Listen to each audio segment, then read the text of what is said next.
ये कहानी है मुंबई शहर की एक युवा लड़की वाणी बत्रा की, जिसे शायरी और कविता लिखने का बहुत शौक था। वाणी जब अपनी पढ़ाई पूरा करके कॉलेज से निकलती है तो वह अपने सीनियर फ्रेंड महेश अय्यर से शादी करने का फैसला करती है, जिससे उसे प्यार था। दोनों कोर्ट मैरिज के लिए अप्लाई करते हैं। शादी के दिन वाणी अपनी फैमिली के साथ कोर्ट पहुँचती है, लेकिन महेश वहाँ नहीं आता। वह वाणी को फोन करके बताता है कि उसे किसी से प्यार हो गया है, इसलिए वह शादी नहीं करेगा। लेकिन असलियत यह थी कि महेश ने लालच में आकर एक अमीर बाप की बेटी को चुन लिया था, जिससे शादी करके वह एक कंपनी का मालिक बन जाता है। यह खबर सुनकर वाणी बेहोश हो जाती है और डिप्रेशन में चली जाती है। उसे महेश से बहुत प्यार था और इस रिश्ते के टूटने से उसको गहरा सदमा लगता है। 6 महीने बीत जाते हैं और वाणी अपना सारा काम और शौक छोड़कर बस अपने कमरे में उदास पड़ी रहती है। उसके माता पिता उसे बहुत समझाते हैं और जॉब करने के लिए प्रेरित करते हैं ताकि उसका दर्द कम हो। तब वाणी बड़ी मुश्किल से घर से बाहर निकलती है और एक सोशल मीडिया कंपनी में राइटिंग की जॉब के लिए अप्लाई करती है। इंटरव्यू के लिए जब वह कंपनी में जाती है तो उसकी मुलाकात क्रिश कपूर नाम के एक लड़के से होती है, जो एक म्यूजिशियन और सिंगर था। क्रिश बहुत अच्छा गाता था और शानदार म्यूजिक बनाता था, लेकिन वह बहुत गुस्सैल था और उसे अन्याय बर्दाश्त नहीं था। क्रिश और उसके दोस्त का एक म्यूजिक बैंड था जिसका नाम जोश था। इसमें बाकी लोग इंस्ट्रूमेंट बजाते हैं और क्रिश म्यूजिक कंपोज करके लीड सिंगिंग करता था। के ग्रुप में क्यूले नाम का एक अमीर लड़का था जिसके पिता का रिकॉर्डिंग स्टूडियो था, जहां जोश बैंड अपने गाने बनाता था। एक दिन उसका एक गाना हिट हो जाता है। क्लियो के पिता एक सोशल मीडिया कंपनी को उस बारे में आर्टिकल लिखने को कहते हैं, लेकिन वह कंपनी आर्टिकल में सिर्फ क्लियो की तारीफ करती है और बाकी मेंबर्स को नजरअंदाज कर देती है। इससे गुस्से में क्रिश उस कंपनी में जाता है, आर्टिकल के राइटर को थोड़ा पीट देता है। इसी दौरान वहाँ वाणी से टकराता है और उसकी डायरी देख लेता है जिसमें वाणी की शायरी लिखी होती है। क्रिस को उसकी राइटिंग बहुत पसंद आती है, फिर वह वहाँ से चला जाता है। उधर क्रिस के दोस्त इस तमाशे से नाराज हो जाते हैं और क्रिस गुस्से में अपना बैंड और दोस्तों को छोड़ देता है। सिर्फ उसका एक ही दोस्त कैबी उसके साथ रहता है, जो मैनेजमेंट संभालता है। क्रिस अकेले एक शो परफॉर्मेंस करता है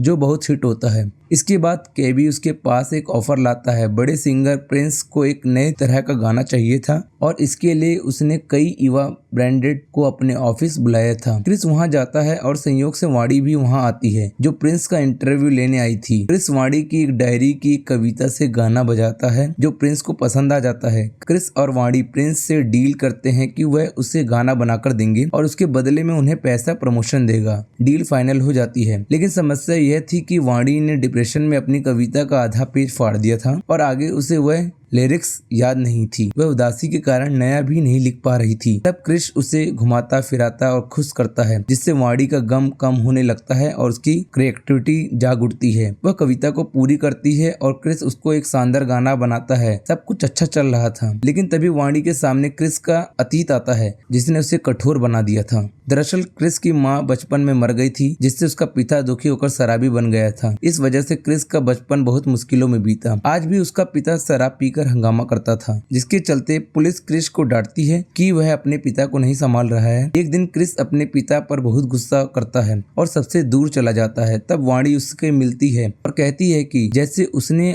उसकी मदद की वैसे ही वह उसकी भी मदद करना चाहती है। क्रिस मान जाता है। अपने पिता को माफ करके वाणी के साथ उन्हें एक अल्कोहल रिहैब सेंटर में भर्ती करवाता है, लेकिन वहाँ की फीस बहुत ज्यादा थी। पैसे के लिए क्रिस अपने नए गाने का पूरा कॉपीराइट प्रिंस को दे देता है, जिसे वह प्रिंस के साथ कोलैबोरेशन में बना रहा था। इससे उसे ज्यादा पैसे मिलते हैं, लेकिन उसका नाम नहीं होता और स्टार बनने का उसका सपना अधूरा रह जाता है। इस बीच वाणी और क्रिस को एक दूसरे से प्यार हो जाता है। वाणी क्रिस का सपना पूरा करने के लिए उसे जोश ब्रांड के दोस्तों से मिलवाती है। वह खुद भी ब्रांड में शामिल होकर नए गाने लिखती है, जिसे गाकर क्रिस और उसका ब्रांड बहुत हिट होने लगता है। लेकिन एक दिन वाणी के माता पिता उसे क्रिस के साथ देख लेते हैं। उन्हें डर लगता है कि कोई और लड़का उनकी बेटी के साथ टाइम पास कर रहा था, जो उसे धोखा देगा। वाणी की माँ उसे बहुत कुछ कहती है कि वह फिर से प्यार और डिप्रेशन में ना पड़े। इससे घबराकर वाणी बेहोश हो जाती है। अस्पताल में जांच में कुछ खास पता नहीं चलता और डॉक्टर उसे न्यूरोलॉजिस्ट के पास जाने को कहता है। उसी समय क्रिश को काम के लिए दूसरे शहर जाना पड़ता है। वहाँ उसके गाने वायरल होने की वजह से फैन उसे घेर लेते हैं और जोश बैंड को कई कंपनियां साइन कर लेती हैं। क्रिश इसका श्रेय वाणी को देता है, क्योंकि उसने न सिर्फ शानदार गाने लिखे बल्कि उसकी कमियों को भी दूर करके उसे प्यार से बेहतर इंसान बनाया। इधर वाणी अपने ब्रेन का टेस्ट करवाती है तो पता चलता है कि उसे अल्जाइमर डिजीज है, याददाश्त खोने की बीमारी, जो आमतौर पर बुजुर्गों को होती है लेकिन बहुत कम मामलों में युवाओं को। यह बीमारी उसे शादी टूटने के सदमे में हुई थी। पहले वह छोटी छोटी चीजें भूलती थी लेकिन अब वह यह समस्या बढ़ रही थी। उसे बड़ी घटनाएं भी याद नहीं रहती थी और आगे चलकर उसे अतीत और वर्तमान में कन्फ्यूजन होने वाला था। इस बीमारी का कोई इलाज नहीं था। डॉक्टर कहते हैं कि वाणी एक दिन सब कुछ भूल जाएगी। यह सुनकर उसको बहुत दुख होता है। जब कृष मुंबई से लौटता है, वाणी उससे अपनी बीमारी बताने की कोशिश करती है लेकिन मौका नहीं मिलता। वह इस बात को छुपा लेती है ताकि क्रिस को काम से ना भटके। तभी वाणी की जिंदगी में महेश अय्यर वापस आ जाता है, जो उसकी सोशल मीडिया कंपनी के साथ कोई प्रोजेक्ट कर रहा था। उसे देखकर वाणी का पुराना जख्म हरा हो जाता है और उसकी बीमारी बिगड़ने लगती है। वह बहुत कुछ भूलने लगती है। एक दिन क्रिस एक शो के लिए दूसरे शहर जाता है। उसी समय वाणी अपनी कंपनी की तरफ से महेश की पार्टी में जाती है। वहाँ वह अपनी याददाश्त खोकर अतीत में चली जाती है और सोचती है कि उसकी और महेश की शादी होने वाली है। वह इसके बारे में बात करने लगती है। महेश को लगता है कि वाणी मजाक कर रही है और वह उस पर हंस देता है। इससे वाणी गुस्सा होकर पार्टी में तमाशा करती है, जिसके कारण उसे वहां से भगा दिया जाता है। उसका फोन और बैग वहीं छूट जाता है। जब क्रिस उसे कॉल करता है तो पार्टी का एक वर्कर उसे वाणी की हरकत बताता है। क्रिस अपनी फ्लाइट छोड़कर वहां पहुंचता है और वाणी के बैग में उसकी मेडिकल रिपोर्ट्स देखकर उसको बीमारी का पता चल जाता है। उधर वाणी अकेले एक ग्राउंड पर होती है। उसे समझ आ जाता है कि उसने पार्टी में क्या गड़बड़ की। क्रिश वहां पहुंचता है लेकिन वाणी उसे अपने से दूर जाने को कहती है ताकि उसकी वजह से उसका करियर बर्बाद ना हो। लेकिन क्रिश को उसकी बीमारी से कोई फर्क नहीं पड़ता। वह हर हाल में उसके साथ रहना चाहता है। क्रिस और वाणी के माता पिता उसे न्यूरोलॉजिस्ट के पास ले जाते हैं, जो बताती है कि बीमारी का थोड़ा कंट्रोल करने के लिए वाणी को स्ट्रेस मुक्त माहौल और दवाइयों के साथ हेल्थी रूटीन चाहिए। वाणी के माता पिता उसे 2 महीने के लिए कहीं ले जाने की सोचते हैं, लेकिन क्रिस ये जिम्मेदारी खुद ले लेता है। वाणी के माता पिता अब उस पर भरोसा करने लगे थे। क्रिस अपने सारे शो कैंसिल करके वाणी को शहर से दूर एक बीच हाउस पर ले जाता है। वहाँ दोनों कुछ दिन बहुत एंजॉय करते हैं, लेकिन ब्रांड को क्रिस की जरूरत थी। वाणी उसे काम शुरू करने को कहती है। एक दिन क्रिस एक कॉन्सर्ट के लिए जाता है और वाणी भी साथ जाती है। वहाँ महेश अय्यर मौजूद था क्योंकि उसने शो स्पॉन्सर किया था। जब क्रिस स्टेज पर होता है, वाणी महेश से मिलती है और फिर से अतीत की यादों में खो जाती है। महेश को उसकी बीमारी का पता नहीं था। वह सोचता है कि वाणी उसे अब भी पसंद करती है। वह उसका फायदा उठाने के लिए उसे एक कमरे में ले जाता है। क्रिस को जब वाणी नहीं दिखती तो वह शो छोड़कर उस कमरे में पहुंचता है और महेश को बहुत मारता है। लेकिन वाणी, जो अभी भी अतीत में थी, क्रिस को नहीं पहचानती और उसे महेश को मारते देख गुस्सा होकर उस पर चाकू से हमला कर देती है। क्रिस उसे किसी